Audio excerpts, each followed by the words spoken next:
Hello दोस्तों, जय Hind. Diamond academy Atrauli Azamgarh के यूट्यूब चैनल पर आप लोगों का स्वागत है। दोस्तों आइए, आज हम आप लोगों को जो हमारा हिंदी का सेशन चल रहा है, आज हम आप लोगों को क्लास 5 यानी पार्ट 5 में लेकर चलते हैं। आप लोगों को बताते हैं कि हमारा स्वर है, स्वरों का उच्चारण किस किस स्थान से और कैसे कैसे होता है। तो आइए, एक हमने सारणी के माध्यम से आप लोगों को समझाने का प्रयास किए हैं। स्वरों का उच्चारण स्थान, तो स्वरों का उच्चारण स्थान हमें क्या करना पड़ेगा।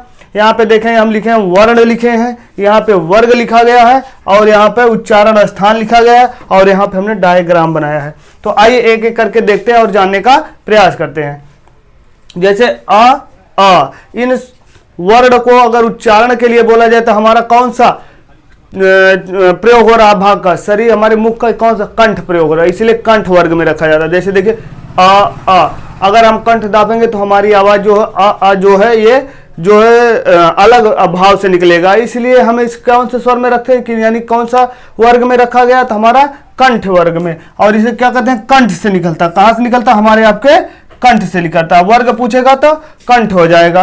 और हमारा कंठ होता कहाँ, एक्चुअली देखेंगे तो हमारा कंठ यही है, जिसे लैरिंग यानी इंग्लिश में लैरिंग्स कहा जाता है। ठीक है, साउंड बॉक्स इसे कहा जाता है। यहीं से हमारा जो है वर्डों यानी शब्दों का जो है निकाला जाता है, जिसके कारण से हमारे आपके शब्दों का स्पष्ट करने के लिए हमारी जिह्वा करती है। जिस हिसाब से मूवमेंट करेगी उसी हिसाब से हमारा आपका शब्द स्पष्ट होकर निकलता है।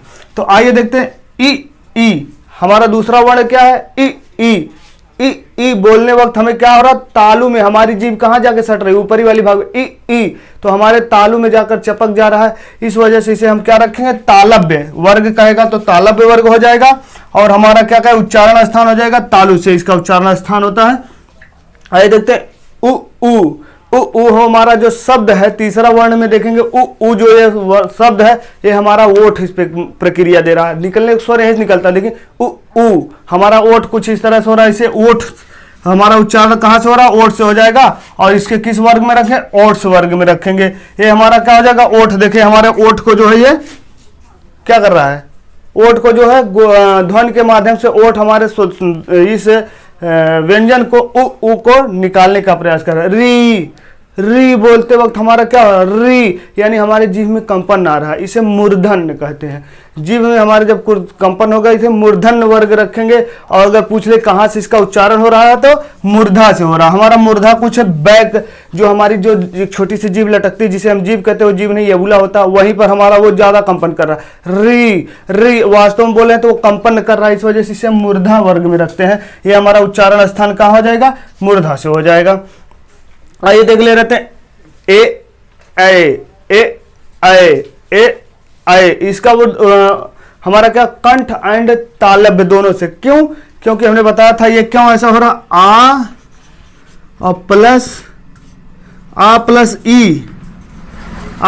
ई से मिलकर हमारा क्या बन रहा है। देखिए आ प्लस ई से मिलकर हमारा क्या बनता है, बराबर का ए यानी कि हमारा कंठ वर्ग और तालव्य वर्ग दोनों का मिला के इसीलिए हम कंठ एवं तालव्य वर्ग में रखेंगे। कंठ एवं तालव्य वर्ग में रखेंगे क्योंकि आ जो हमारा कंठ वर्ग का, ई हमारा तालव्य वर्ग की है, इसलिए हम इसे किस वर्ग में रखें, कंठ तालव्य वर्ग में रखेंगे। इसका उच्चारण कहां से, कंठ एवं तालु से, कंठ एवं तालु से इसका उच्चारण होता है। हमारा तालु कुछ ऊपर की तरफ होता है, ऊपरी भाग को हम क्या कहते हैं, तालु कहते हैं। देखिए यहाँ पे हम डायग्राम के माध्यम से बताएं। जैसे हमारा क्या हो जाए, आओ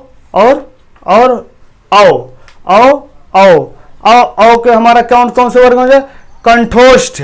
कंठोष्ठ का मतलब क्या हो जाता है, कंठ प्लस ओठ से। कैसे हमारा बनेगा, आ प्लस उ बराबर क्या बनता है, ओ। इस वजह से हम इसके कौन से वर्ग में रखे थे, आ जो हमारा कंठ वर्ग का हो गया और उ जो हमारा कौन से वर्ग का हो गया, ओठ वर्ग हो गया। इसे हम कंठोष से कहते हैं। कंठोष से हमारा किस वर्ग में आता है, कंठ एवं ओठ दोनों वर्ग में उच्चारण स्थान हमारा कंठ और ओठ दोनों का प्रयोग होता है।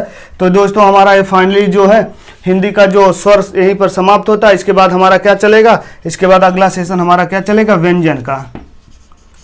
तो इसको दोस्तों हम नेक्स्ट पार्ट में बताएंगे, व्यंजन का उच्चारण कैसे होता है, हमारा व्यंजन कैसे बना है। बिना स्वरों का कोई भी व्यंजन का उच्चारण नहीं किया जा सकता है। यदि किसी व्यंजन का हम उच्चारण करते हैं स्वर के बिना तो उसमें हलंत लगाते हैं। हम आप सुने हैं, तो इसको उच्चारण जो है व्यंजन का हम पार्ट 2 में बताएंगे दोस्तों, इसके नेक्स्ट पार्ट में।